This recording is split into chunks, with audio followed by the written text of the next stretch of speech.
Kita buka Alkitab kita di dalam satu kebenaran firman Tuhan. Dalam Injil Lukas pasalnya yang ke-19, saudara. Lukas pasalnya yang ke-19, kita akan baca di ayat yang ke-9 dan ayat yang ke-10 saja. Nanti kita akan lanjut dengan 100 ayat yang lain. Kita baca dulu Lukas 19 ayat 9 dan ayat yang ke-10. Dapat semua? Oke, 1, 2, dan 3. Kata Yesus kepadanya, hari ini telah terjadi keselamatan kepada orang ini pun anak Abraham. Ayat 10, sebab anak manusia datang untuk mencari dan menyelamatkan yang hilang. Kalau seandainya Anda merasa bahwa Anda adalah orang yang sedang mencari Tuhan, ataupun sedang dicari-cari oleh Tuhan, dan rasanya tidak ada keselamatan, maka hari ini keselamatan itu terjadi. Jangan selalu kita berkata dan berpikir bahwa kita adalah orang yang dibuang, diacuhkan, or dimarginalkan sedemikian rupa. Kita adalah orang yang tidak berharga. Justru untuk orang-orang yang seperti itu, Yesus datang, saudara. Amin, saudara.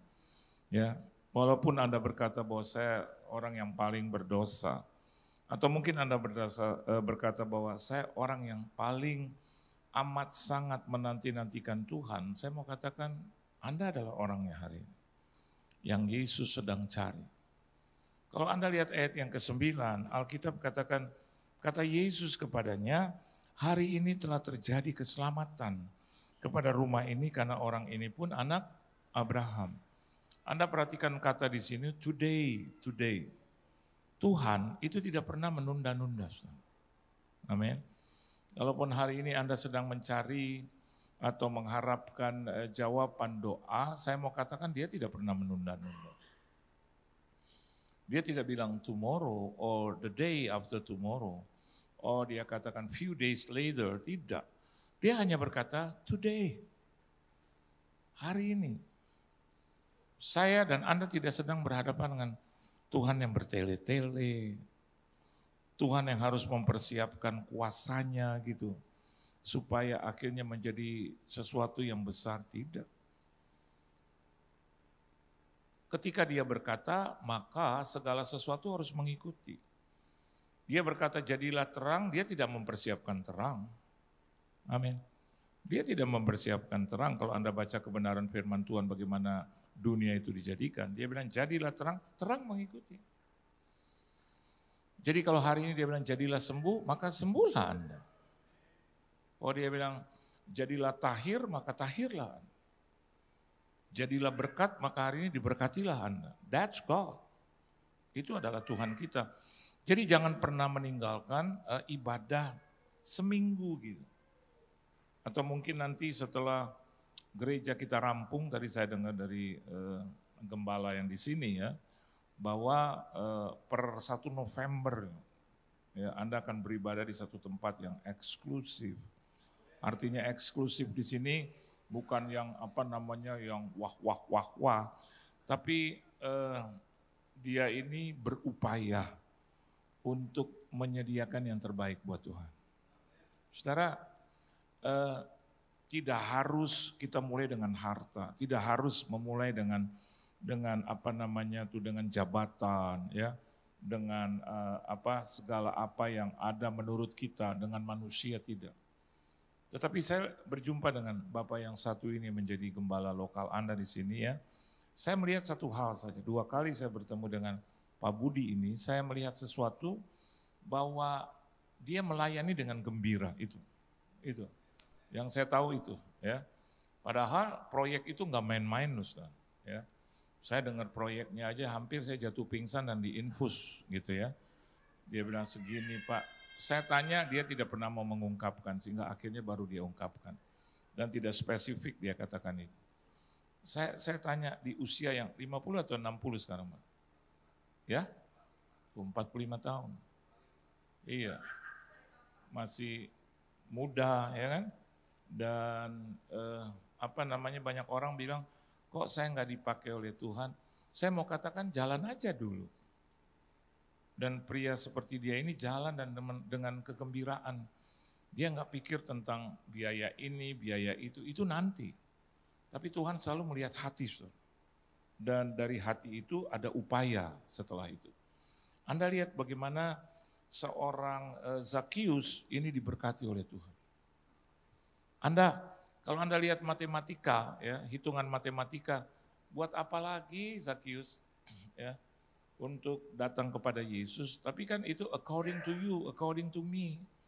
Kalau ditanya dia adalah seorang yang kaya. Alkitab di ayat yang kedua, coba Anda lihat di ayat yang kedua. Coba baca sama-sama saudara. Kita lihat kebenaran firman Tuhan. Nanti pertanyaannya saya balik gitu. Coba baca ayat yang kedua. 1, 2, 3. Di situ ada seorang bernama siapa? Zakius, ya, kepala pemungut cukai, dan ia seorang yang apa? Kaya. Ya, mana dia ayatnya? Udah baca? Saya lihat Anda enggak baca karena mungkin belum tertayang kan? Ya, udah dapat? Ayat 2, Lukas 19 ayat yang kedua. Cering. Nah itu, yuk baca sama-sama. Harus cering dulu. 1, 2, dan 3. Di situ ada seorang bernama Zakius. Ya. Who is he? Siapa dia? Alkitab bilang apa? Kepala pemungut cukai. Terus siapa dia? Dan ia seorang yang kaya. Kalau Alkitab bilang iya, pasti iya. Kalau Alkitab bilang tidak, pasti tidak.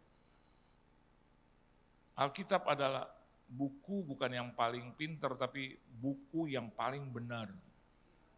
Karena dia adalah firman. Jadi, kalau Anda lihat sekarang, ia seorang yang kaya. Jabatannya kepala pemungut cukai. Hari ini mungkin dirjen bea dan cukai. Dan Alkitab bilang dia seorang yang kaya. Kalau saya mau terjemahkan dengan apa dialog saya, dan ia seorang yang kaya. You know why? Karena Alkitab bilang itu. Kalau Alkitab bilang kaya, pasti kaya banget. Kaya beneran. Halo? Amin? Bener. Memang kita baru ketemu cowok atau cewek, terus siapa itu? Orang tuanya baru tanya ketemu siapa nak tadi? Loh, aku tanya, aduh Pak, mobilnya aja Pak, aku diajakin ke rumahnya, tanpa batas. Padahal rumah-rumah orang yang digabung jadi satu. Pokoknya kalau kita, ya, ketemu seseorang yang belum pernah kita temui langsung, pujian, makan di restoran mana kamu, makan apa, kan semua. Kenapa? Norak. Tapi Alkitab nggak norak. Dia nyatakan kebenaran bahwa Zakius seorang yang kaya, ya. Orang-orang di dunia kekristenan seringkali mementingkan harta daripada pribadinya. Waduh, harta dikejar-kejar, saudara. Bahkan orang rela sakit-sakit untuk menukar kesehatannya dengan harta. Ya, kemarin saya baru melawat ke seseorang, ya. Ada 2-3 orang yang meninggal dan 3-tiganya itu kaya raya, saudara. Tapi saya mau bahas yang pertama dulu, ya. Dia cari harta sedemikian rupa sehingga sampai puluhan tahun, saudara. Sehingga dia lupa bahwasanya hidupnya akan berakhir atau hidupnya itu punya batas. Jadi harta kekayaannya triliun, saudara.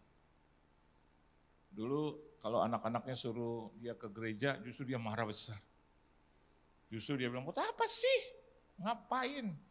Papa nggak usah ke gereja aja, papa udah kaya, lu aja ke gereja. Dia lupa bahwa hidup ini terbatas. Ada waktunya. Jadi waktu dia ada di rumah sakit, teriak-teriakan. Ada lagi teman saya yang lagi satu, ya. Bahkan dia punya penyakit kanker darah. Ini juga kaya raya.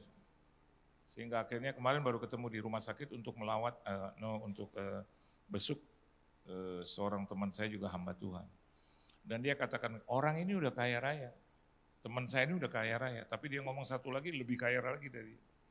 Waktu dia dinyatakan kanker stadium 4 darah, itu dia katakan kesian banget hidupnya pastor. Kenapa? dipegang sedikit aja gitu. Bagaimana kabar? Oleh sebab itu hari ini kalau Anda bisa berteriak untuk Tuhan, keren. Jadi kalau nyanyi nggak usah diseret-seret, bos. Amin. Ku percaya kau yang kayak menggungam gitu, menggunggam. Saya mau katakan ada waktunya nanti gunggaman engkau di dalam sakitmu.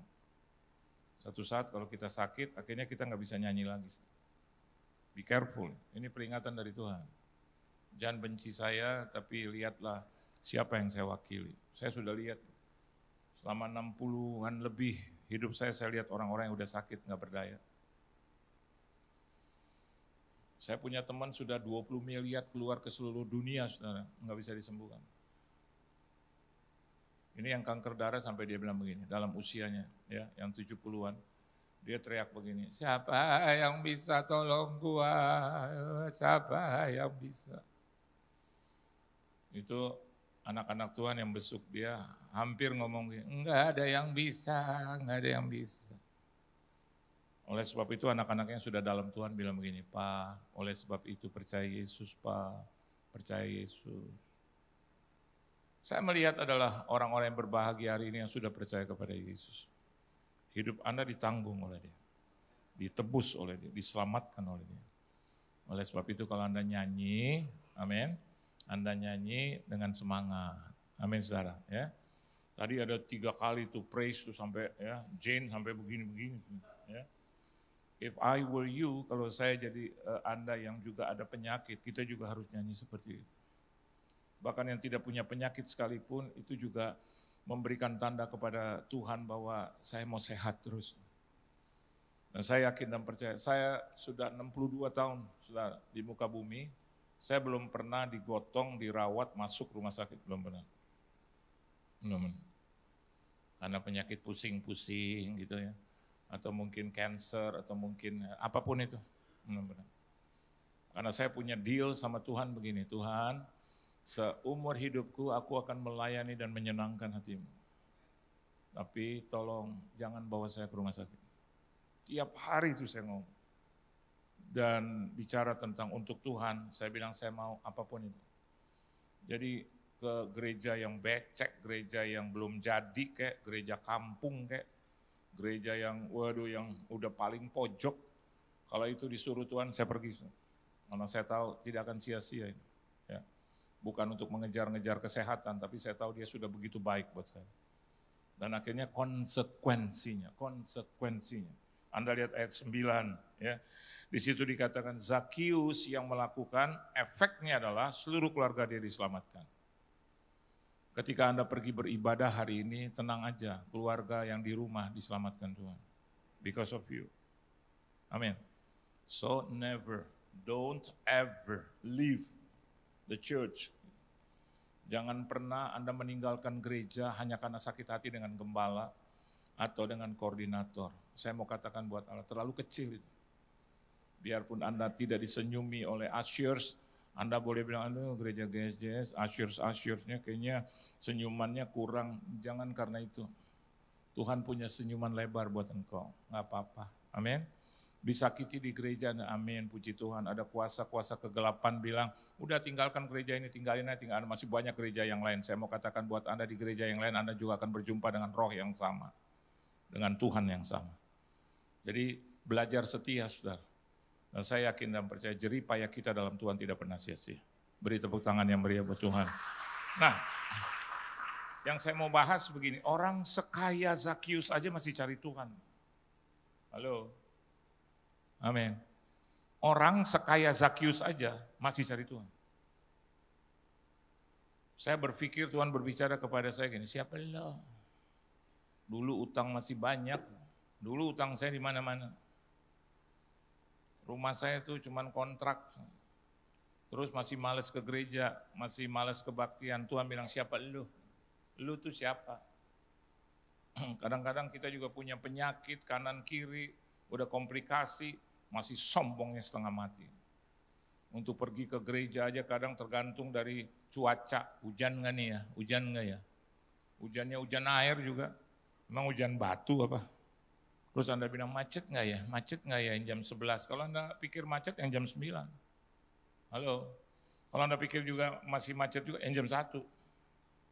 Kalau Anda ternyata skip jam 9, jam 11, jam 1, yang jam 5. Kalau belum ada di sini itu ada di Mall of Indonesia. Tetap kan GSJS juga. Enggak bisa juga yang jam 4, jam 6 sore. Ada saudara sekarang. Kalau enggak bisa juga yang jam 8. Keliwatan kalau ada jam 10 juga ya, bilang ada yang jam 10 enggak gitu. Ampun deh. Ada banyak orang beralasan begitu. Pak, ibadah Pak jam 6 pagi, aduh kepagian, belum bangun. Ya udah yang jam 8 Pak, aduh itu rohnya juga belum ngumpul. Jam 10 bagaimana? Aduh saya harus makan sama anak-anak. Jam 12 ya namanya saya cuman punya hari Minggu tuh hari libur, jadi saya suka bawa keluarga ke mall. Yang jam 2, aduh udah mulai ngantuk lagi. Jam 4, aduh masih posisi baru bangun tidur. Jam 6 Pak, ya nonton TV Pak. Jam 8, aduh bioskop sama anak. Mau jam berapa untuk Tuhan? Teman saya itu pengusaha, susah diajak ke gereja, susah banget. Kadang-kadang udah hampir dalam posisi mau berkelahi. Saya cuma bilang, kok gereja yang jam berapa? Terus dia begini, lu mama gua yang nanya terus.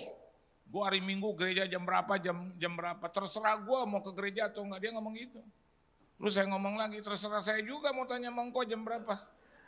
Engkau tinggal jawab, ya kan jam berapa aja. Dia bukan begitu, engkau tersinggung saya bilang.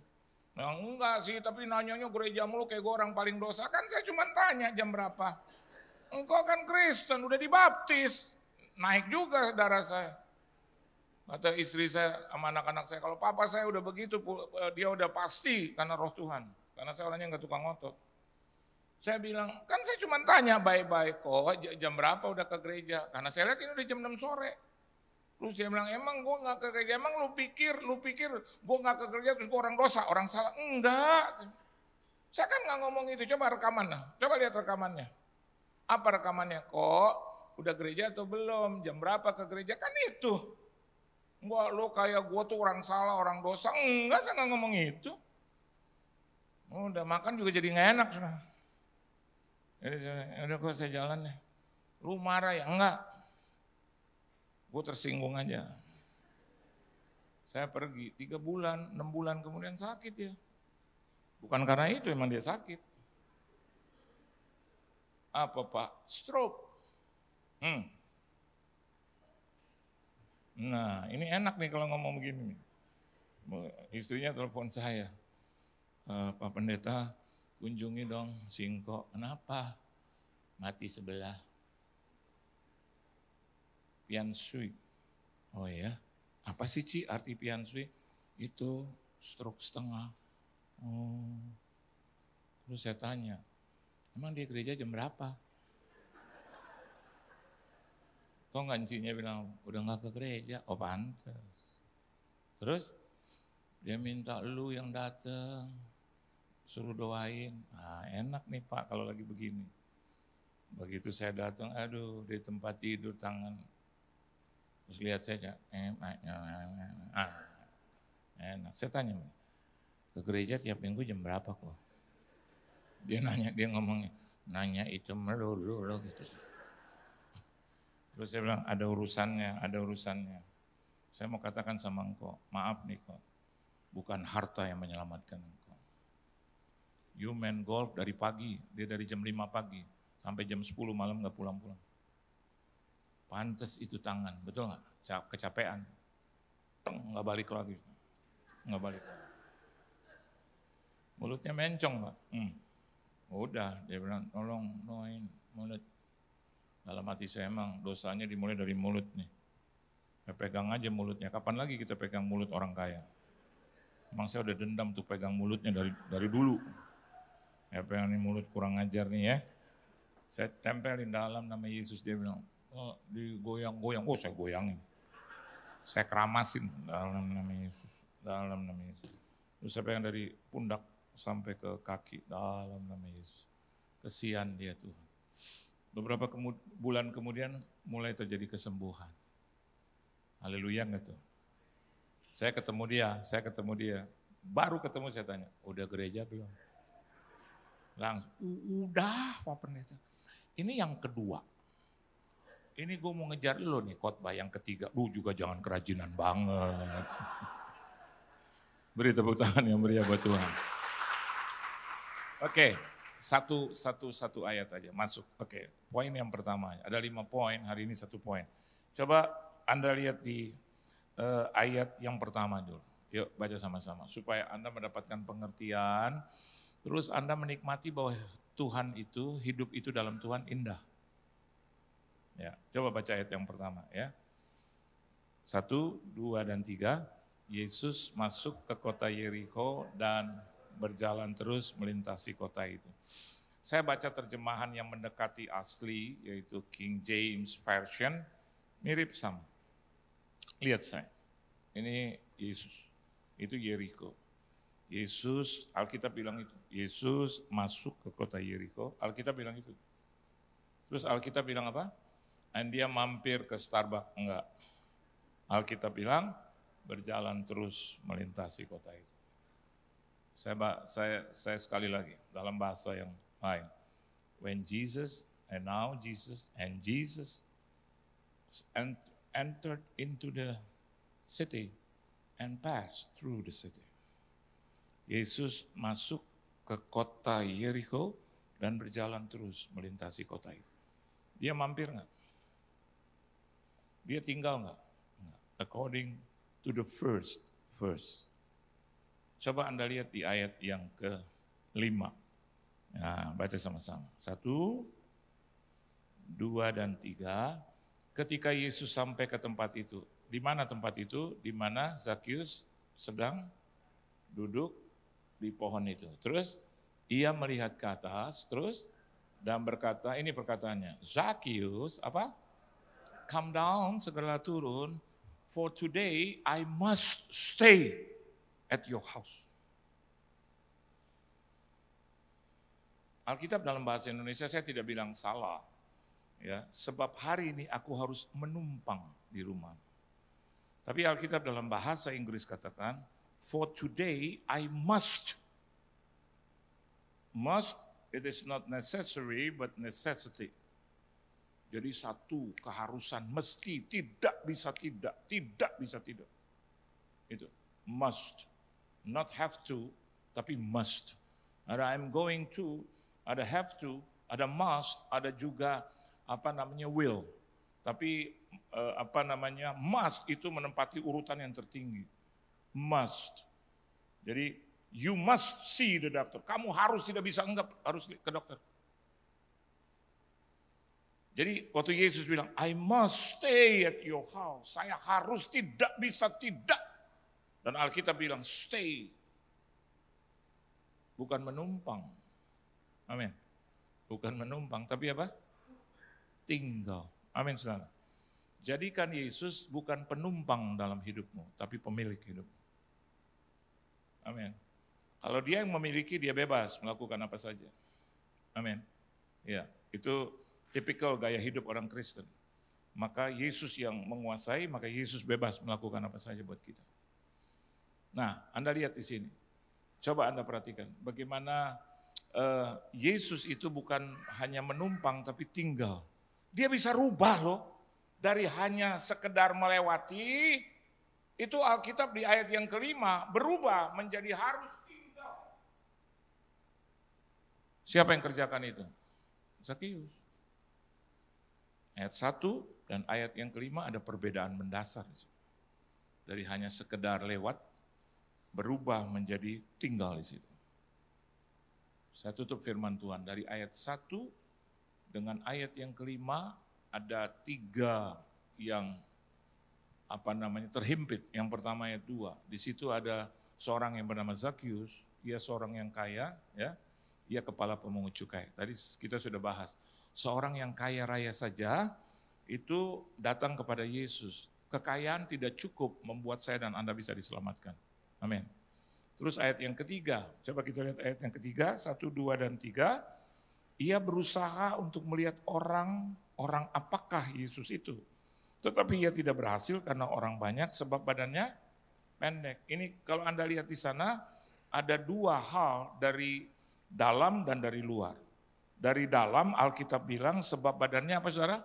Pendek. Kelemahannya itu, dia punya kelemahan, kekurangan badannya pendek. Kelemahan yang dari luar adalah ia berusaha untuk melihat orang apakah Yesus itu. Ya. Jadi kenapa dia tidak berhasil? Alkitab katakan karena dia adalah musuh bagi umat Yahudi. Bangsanya sendiri karena dia ambil kutip itu pajak dan memberikan kepada bangsa lain yaitu bangsa Romawi. Jadi dia dibenci. Jadi eksternal dia menghadapi orang-orang yang tidak mencintai, bahkan yang membenci dia. Internal dia memiliki badan yang pendek. Oke, saya tutup firman Tuhan. Bukankah saya dan Anda juga mengalami hal yang seperti itu? Punya kemampuan terbatas. Kita punya banyak kekurangan. Betul.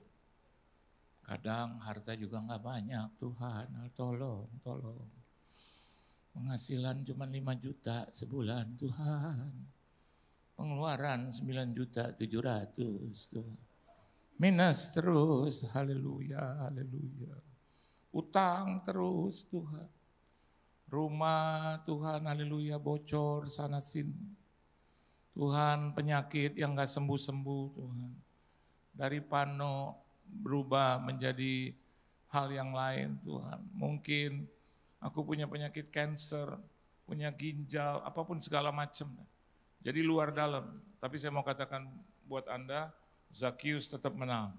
Kenapa demikian? Karena Alkitab bilang, ia berusaha ya untuk melihat orang apakah Yesus itu.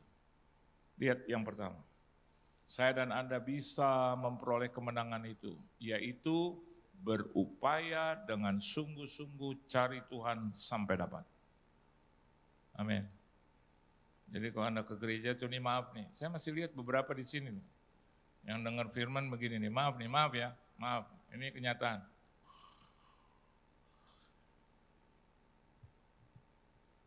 Belum yang, kita lagi mau tanya nih, jadi minus 2 jam berarti masih ada 23 jam ya, atau sudah 23 jam, kita ngapain aja Pak, Bu? Kalau di gereja juga masih begini. Kayak sesuatu yang sangat memberatkan kita. Di handphone saya ini ada ribuan permasalahan dan persoalan. Dari yang perceraian, KDRT, sampai ekonomi, keuangan, finansial, sampai utang piutang, masalah keluarga. Aduh, saya nggak jawab, dibalas lagi, Pak, kok nggak jawab? Gimana nggak jawab? Persoalannya besar banget. Pak Pendeta, saya ada utang 400 juta, bagaimana ya? Nah, bagaimana? Ya bagaimana? Gimana? Terus saya bilang, maksudnya bagaimana ya? Terus dia bilang, ini Pak, tadi malam Roh Kudus ngomong sama saya, jam 3, katanya saya harus menghubungi Pak Pendeta, dan Pak Pendeta yang akan menolong saya, akan membayar hutang saya 400 juta. Gimana ya? Saya jawab lagi lah, yuk dengar suara Roh Kudus jam berapa? Dia bilang jam 3. Oh, saya bilang saya dengar suara Roh Kudus jam 2:30. Dengar apa Pak? Ya saya dengar nanti jam 3 ada orang yang akan men-teks kamu, pinjam uang 400, bilang aja nggak ada. Bapak paling bisa, saya bilang you yang paling bisa. Persoalannya itu terus. Tahu nggak saudara, ada lagi yang bilang Pak saya mau bikin bengkel. Oh puji Tuhan, amin. Tapi modalnya nggak ada. Saya bilang doa aja terus. Sampai kapan ya Pak saya berdoa? Sampai mati.